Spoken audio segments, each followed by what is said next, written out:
제가 25절에 저렇게 가로에다 집어넣는데 제가 읽어드릴게요. 육체적 생명과 영적인 생명이 말하는 그 단어를 한번 생각해 보시기 바랍니다. 자기의 생명을 사랑하는 자는 잃어버릴 것이요, 이 세상에서 자기의 생명을 미워하는 자는 영생, 조회하도록 보전하리라. 육체적인 생명에, 이 세상 것들에 여러분 목숨을 걸고 살아가시면 잃어버릴 거예요. 그런데 이 세상에서 자기의 생명을 미워한다. 그러니까 여러분 이상하게 생각하지 마세요. 영원한 생명을 바라보기에 육체적인 생명을 내려놓고 예수와 함께 죽었다라는 것을 여러분들이 기억하시면 그때 참 생명이 있다라는 것입니다.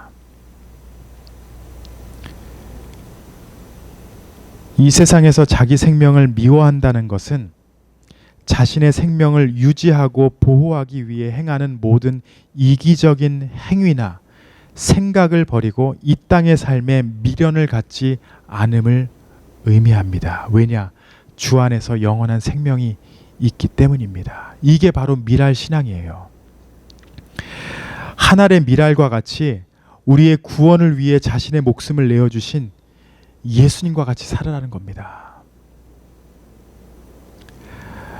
근데 여러분 죽기가 힘들어요. 이놈의 자존심. 누가 찌르면 꿈틀거리잖아요. 나한테 왜 그래?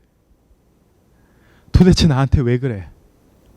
그런데 죽었다라는 것은 죽은 겁니다. 반응하지 않아요. 자존심이 없어요. 이 땅에서 미련이 없습니다. 왜냐? 나에겐 영원한 생명이 있기 때문에. 그 생명을 바라보는 것이 바로 부활 신앙입니다. 여러분 아주 심플하지만 때론 이해하기가 힘들어요. 내가 예수와 함께 죽었다. 나는 없어졌다라는 것입니다. 내가 죽으면 누가 살아요? 내가 살아나요? 아니에요. 누가 살아요? 예수님께서 산다라는 거예요. 예수님께서 내 안에 살아계시기 때문에 나에게 구원이 있고 나에게 부활이 있고 나에게 새로운 삶이 주어진다라는 겁니다. 그래서 우리가 생각하고 계획하고 살아가는 모든 것이 누구 중심이에요? 바로 예수님 중심으로 살아가는 것입니다. 여러분 쉽게 제가 한 가지만 더 설명을 드릴게요. 내가 미랄같이 죽었냐? 어떻게 할 수 있냐? 내가 하는 일과 하나님이 하시는 일을 구분해서 하고 있는가? 그것도 우리가 미랄같이 살고 있는가를 알 수 있는 하나의 방법입니다. 내가 할 수 없기에 내려놓고 기도하십니까? 내가 할 수 있는 일이 있어요. 그렇지만 하나님이 하시는 일을 인정하고 기도하는 것이 바로 미랄의 삶이기도 합니다. 여러분 기도하세요. 기도한다라는 것은 내가 할 수 없다라는 것을 인정하는 겁니다. 바로 미랄과 같이 살아가는 것입니다. 여러분의 가정의 문제, 여러분들 문제들을 한번 보세요. 그냥 고민만 하세요? 아니면 기도하십니까? 내가 죽었기 때문에 하나님이 역사하십니다라는 것을 기도로 인정하십니까? 미랄의 신앙이 무엇인지 여러분 깊이 생각해 보시기 바랍니다. 우리 사랑하는 성도 여러분, 예수님은요 우리의 구원을 위해 한 알의 미랄이 되셨습니다.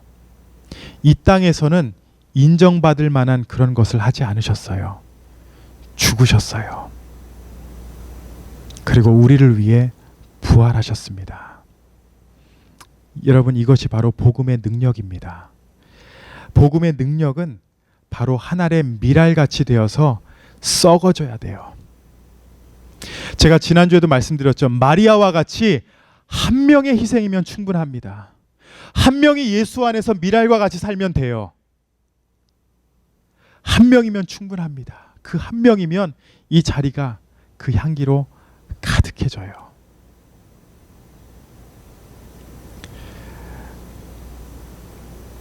한 사람이 예수님을 만나서 그분 안에서 죽었다라면 충분합니다. 그러면 우리의 가정이 변합니다. 교회가 변합니다. 내가 원하는 그 자리에서 미랄의 역할을 충분히 감당하는 것입니다.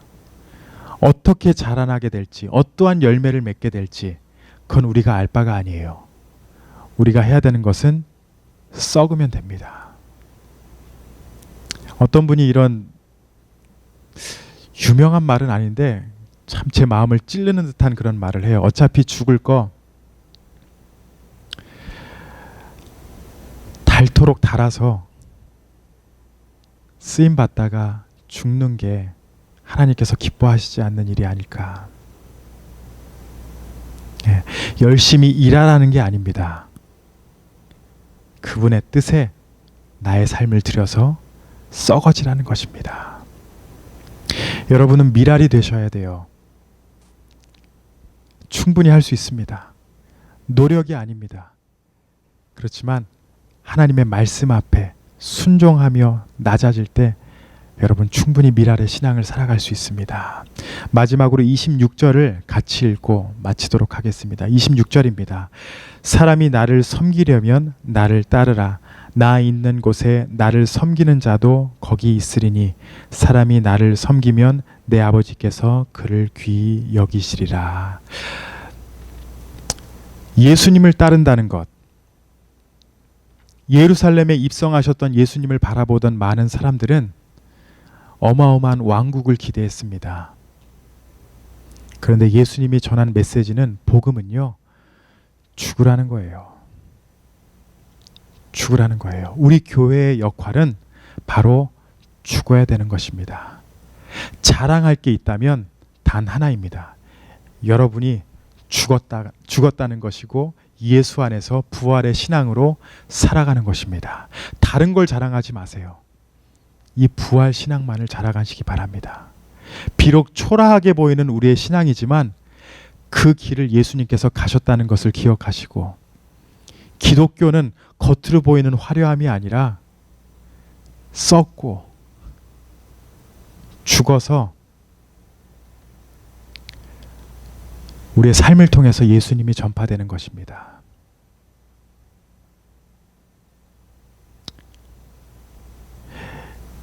예수 믿는 게 그렇게 쉽지가 않아요. 단순하지가 않습니다. 그런데 제가 확신하는 것은 이 죽음 가운데에 영원한 영광이, 영원한 생명이 우리에게 주어진다는 것입니다. 이 미랄의 신앙 안에서 여러분 담대하게 또 기쁜 마음으로 살아가시기를 예수님의 이름으로 축원합니다. 기도하시겠습니다. 때론 이런